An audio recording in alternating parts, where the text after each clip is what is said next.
Hi, Cindy. Hi, Beth. How are you? I'm doing great. I just love you. Beth Ann Hilton she has a company called the Bee Company, but she has an amazing background. It's a boutique PR and marketing firm, but she's got a history that goes back to when there were all these amazing marketing promotion people. You went back to the days of the Warner Music Group.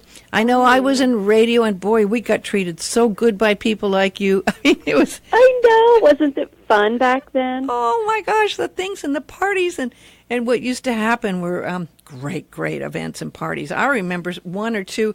Remember when Paul McCartney rented out the Queen Mary?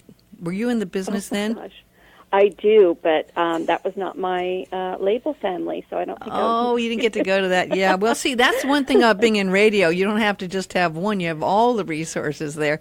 But what I love about what you do is you have become very, very involved in not just marketing and promotion. You personally get involved in people's careers and help them every step of the way, as if, you really are best friends with a lot of these people and you go the extra mile. I don't think I could work with somebody, I don't have that separation of profession and personal that, I couldn't work with somebody if I didn't, A, love their music first, and then B, love them too. Well, you work with some amazing people, including Will Ackerman, who I just adore, Fiona Joy, who's amazing, Stephen Halpern, Jennifer Dufresne, Suzanne Doucette, Anne Licator, Ricky Cage, and more.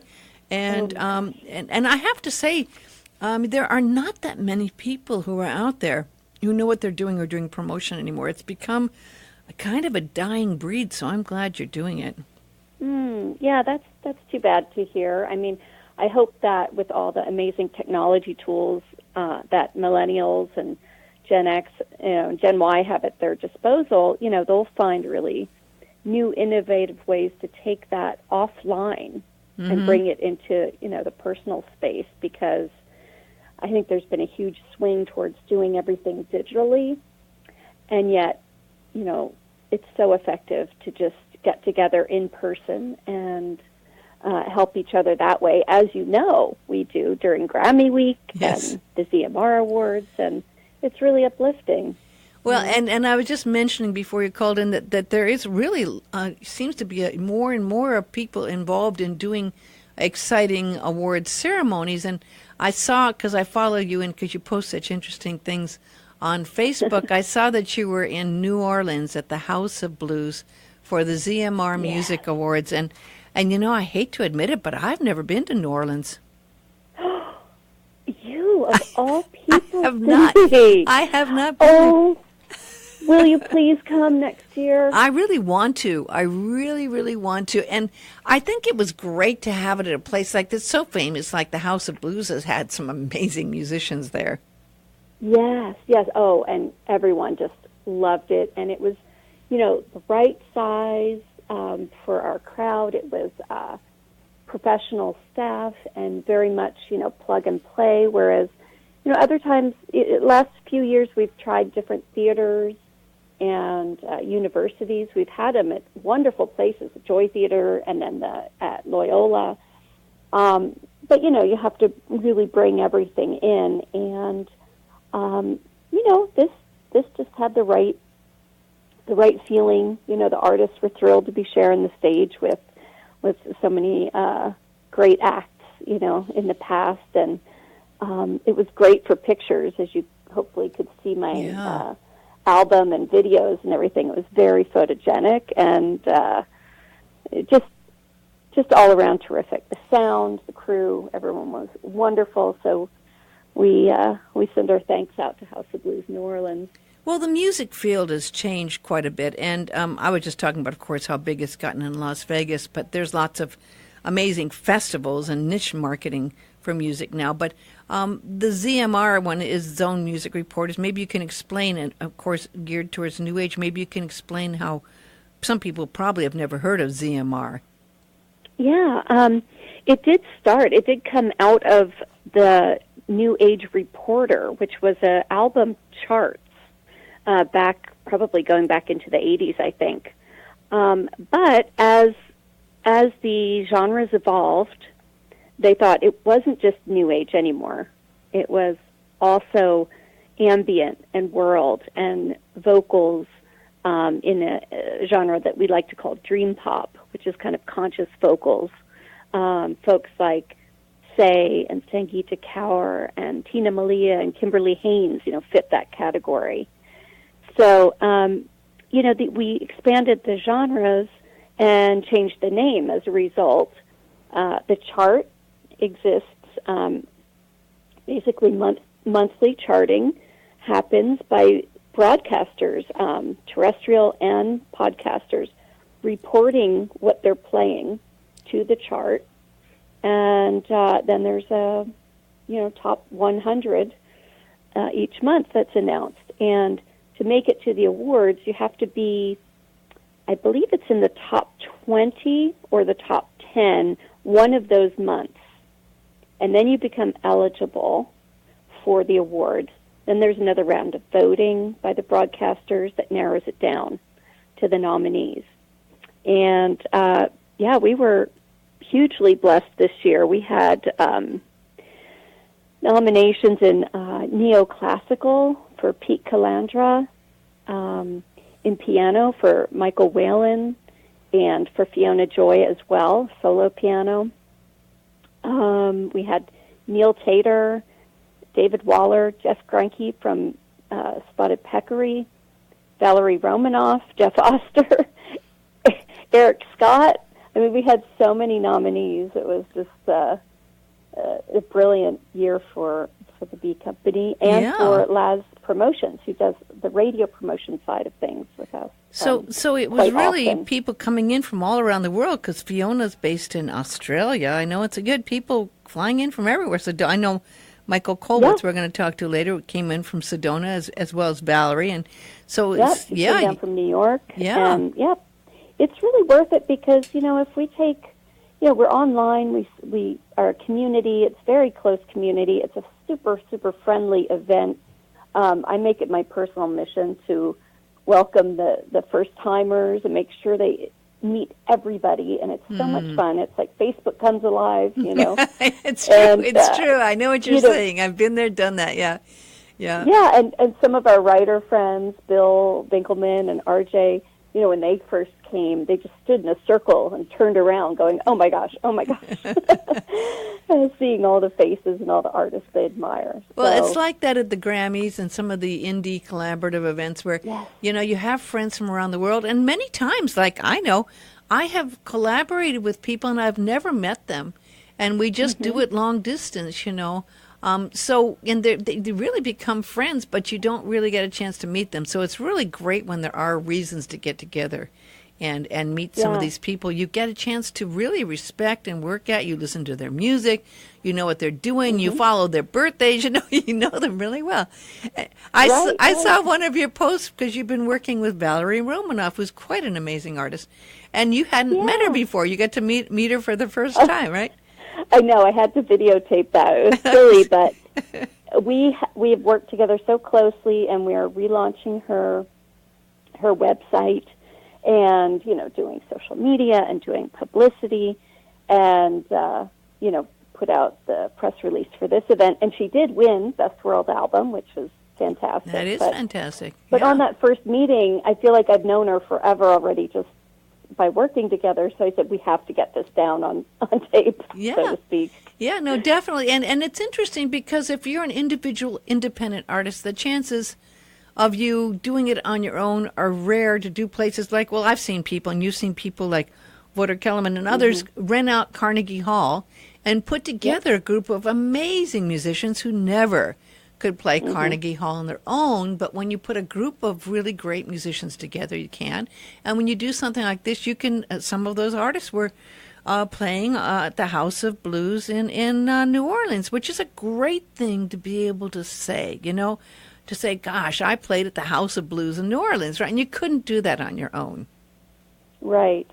Yeah, and we did have, what's nice is ZMR really invites people to be the performers, so it's their choice. But then as folks are announced, they tend to invite friends to come and play. So yeah. Jeff Oster joined Michael Kolwitz for a song or two. Valerie joined Sangeeta Kaur's amazing band on stage.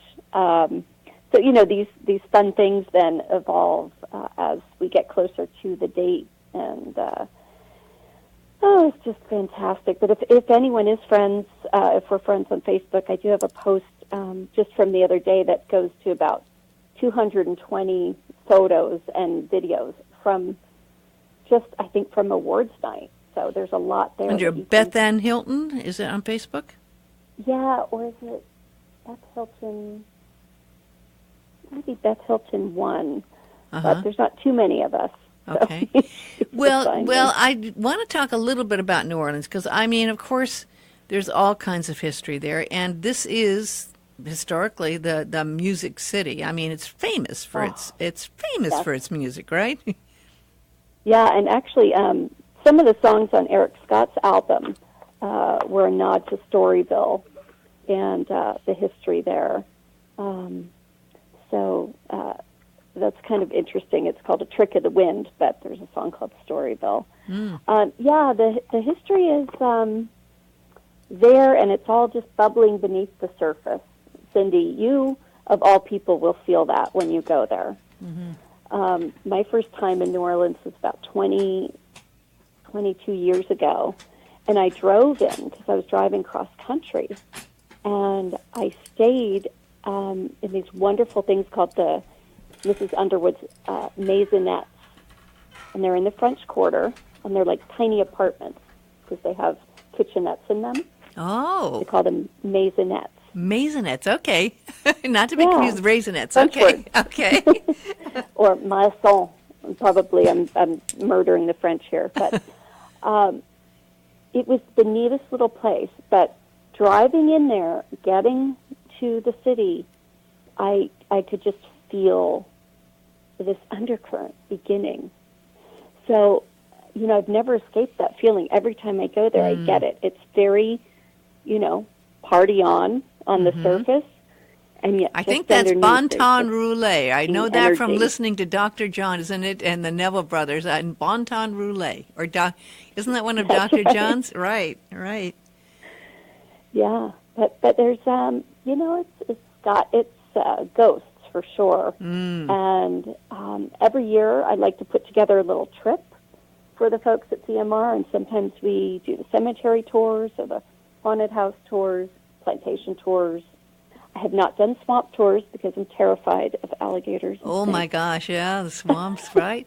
But they're plentiful. There's a free ferry you can take. Oh, really? Yeah, right down from the end of Canal Street. You can take that across and back. And then there's a steamboat, still operating. I think it's one of those. Oh my gosh, right? I would want to go on a steamboat. I would. Yeah. Let's do that next year. I would like that very much. So did you stay? You stayed this year again in the French Quarter, or where'd you stay? Yeah, we stay in the French Quarter, and the House of Blues is right on, is it on Toulouse Street? It's also just walkable from our hotel. So what's really fun is that we stay in the Intercontinental Hotel, which is a pretty good-sized hotel. Very nice. They have a huge lobby area, which we tend to take over and hang out on the couches and the chairs and just kind of watch the world go by and visit with each other. And then there's a big open space bar right there on the lobby.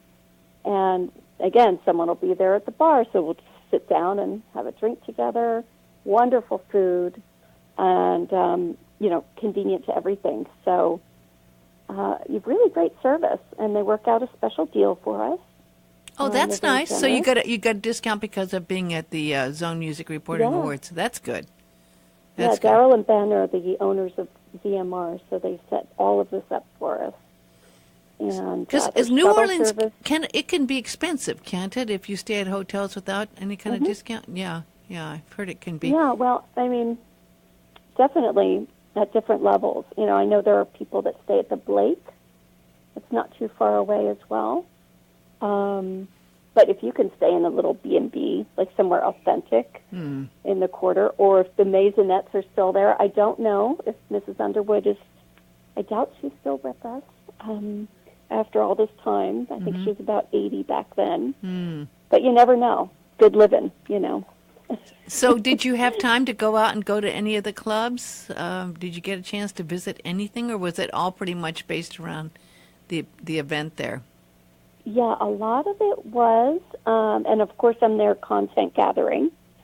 So I know that some of my friends did get out. We went on Friday night. We went to a wonderful place called the Vacherie, and that's where we have a meet and greet. So it's a dinner, a buffet, cocktails, and we all kind of do our first meeting of the weekend and hang out together. And then after that, we usually go out. So we went out to the Ace Hotel, and the Ace is a really neat, like 20s style Art Deco hotel. Oh, I'd like that. Yeah. Yeah. Also nearby the hotel, and they have a live performance room, which last year there was a Zydeco band in there with go-go dancers, and that was a lot of fun. Did you say Zydeco with go-go dancers? Yeah. Okay, that's something I haven't seen. I love Zydeco. I love Zydeco, but I haven't seen it with go-go before. That's yeah, those little fringes were flying, let me tell you, in every direction. So that was fun, and this year they just had a DJ, so it wasn't quite the live performance stuff that we were looking for, but that's a really cool hotel. You know, I think one of the things that we talk about the most is how Bourbon Street has changed. I mean, it's still a big party street, but you have to kind of plan ahead a little bit more to find the old school jazz and blues. Oh, really? Oh. Yeah. Unfortunately, a lot of places you walk through and it's a lot of hip hop or pop, pop, and so you want to, if you have limited time in the city, you want to make sure that you plan to go to the Maple Leaf Cafe or to Patina's or, some of the real... Well, I've heard of Patina's. Patina's goes... Yeah, Tipitina's. Tipitina's was where the Neville Brothers and the Wild Chapatulas used to play a lot, right? Yep, absolutely. So you want to make sure you schedule, some of those visits to the old school places. But, it's so interesting that when we do have, and of course I've seen you when the Grammy Week comes along and everything a few times, but it's a very different kind of trip when you do a trip like this and you're with like-minded people you've known for a long time on Facebook, and you gather and you make new friends, and you really instantly are connected because you have been online friends for a while. It's a very different experience than if you were just going to take a trip somewhere, maybe with you or a friend or a loved one, because all of a sudden there's all these exchanges of energy. There's ideas. You've seen collaborations that happen, albums that kind of get created just because people make friends and see people and start talking about stuff, It's a really creative, amazing time when we have get-togethers like this, and people get to meet and greet and experience things as a group like that. And I mean, I guess one of the things I'd say also is sometimes it is important to get to the hotel where a lot of people are staying, because the things, at breakfast maybe or in the bar where all the people are hanging out, that's where the unexpected sometimes happen, right? Right, absolutely. And just show up, Facebook is a wonderful tool. I mean, there's a lot of complaints about it, but it's a wonderful tool for that, for getting the conversation rolling. But there's no doubt, getting out there, showing up, investing in yourself to go and meet your community. Maybe the thing that solidifies in somebody's mind, like, wow, I knew I liked them. I knew she did play guitar, but I didn't know until I met her, really vibed and felt her energy that I definitely want to collaborate. It kind of seals the deal when you meet someone in person like that. So I encourage it. I just went up to Portland recently. I had met Deborah Martin, who's one of the owners of Spotted Peccary Music, which is a little, actually a very nice size independent label up in Portland. And it's all artist-owned and run, which is really cool. And I met her at ZMR. Even though I'd known her, I knew the label, I knew her on Facebook, but we met and really got to experience each other's kind of, calm, kind vibe when we were there last year. And then she invited me to come up to Portland to meet the whole Spotted Peccary family and work on some things together. And it was a wonderful experience. They took me, of course, out to the famous microbreweries of Portland. And tell us what Spotted Peccary is. It is really, in my opinion, the leading independent ambient electronic record label out there. It's been around for 33 years. Wow. And they've consistently just released excellent albums. They've worked with people like Robert Rich, and now Tom Eaton is the latest signing to that label, just put out an album, and he played at ZMR. They're signing new artists all the time, but their music is a mix of ambient, deep ambient, sometimes acoustic, and a little bit of kind of spiritual and kirtan crossover. Is that ambient growing with all the people? Now, yoga has become so big.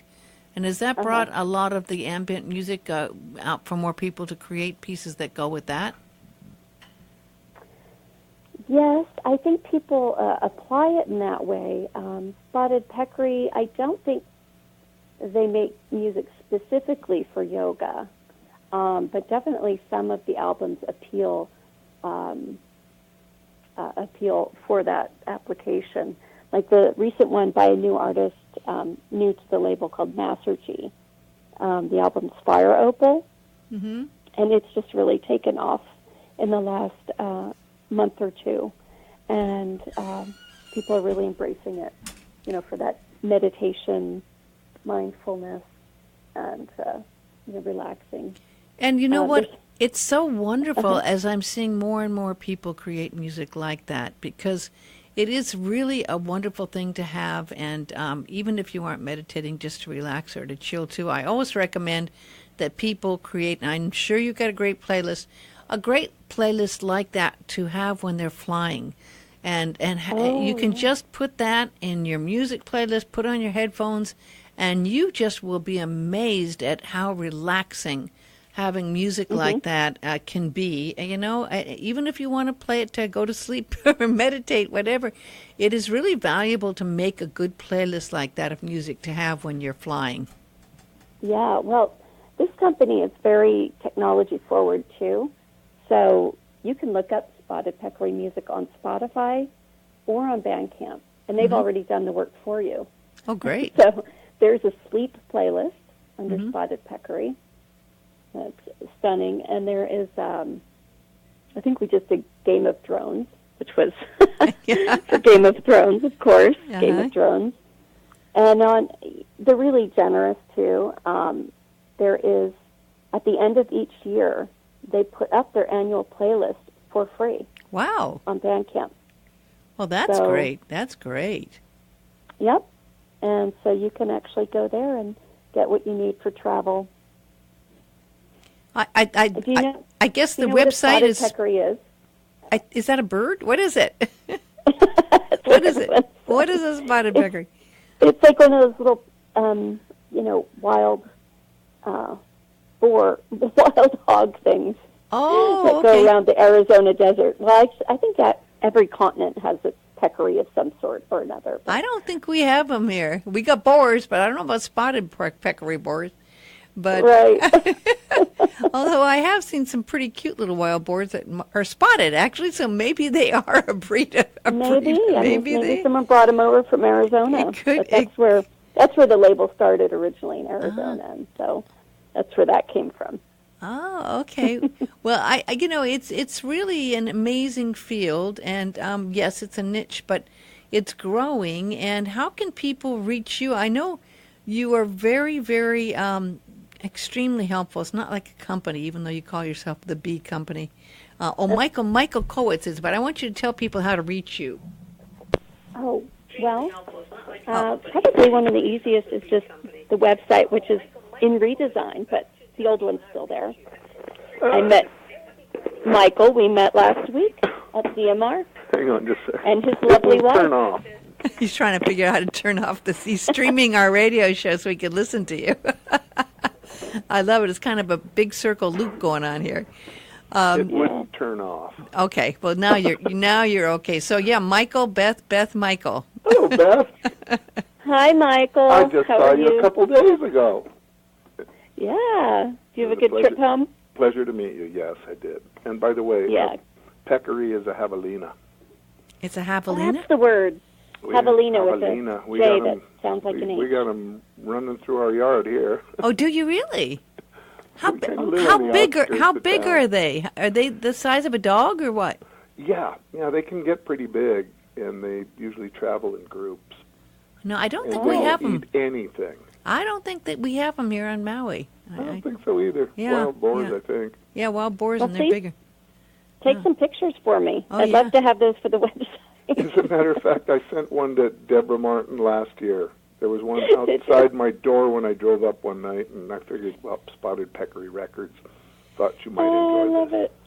Well, Beth, give people your website if they want to find out how to contact you. I guess, is that the best way? Yes, every link is on there. I'm on Instagram and everywhere else. So it's just the B, letter B, company, all spelled out, thebeecompany.com. Great. Thebeecompany.com. It's always a pleasure to talk to you. You're such a sweet, wonderful, helpful person. It's just really great to connect with you. And we do a lot of email and texting, but it's nice to actually talk on the phone. It sure is. Thank you so much for inviting me, Cindy. It was such a nice surprise, and I just always love talking to you. You too. Take care and have a wonderful rest of your day there. Thanks. You too. Nice to Bye, Michael. Again, Beth. Okay. Bye-bye. Bye-bye.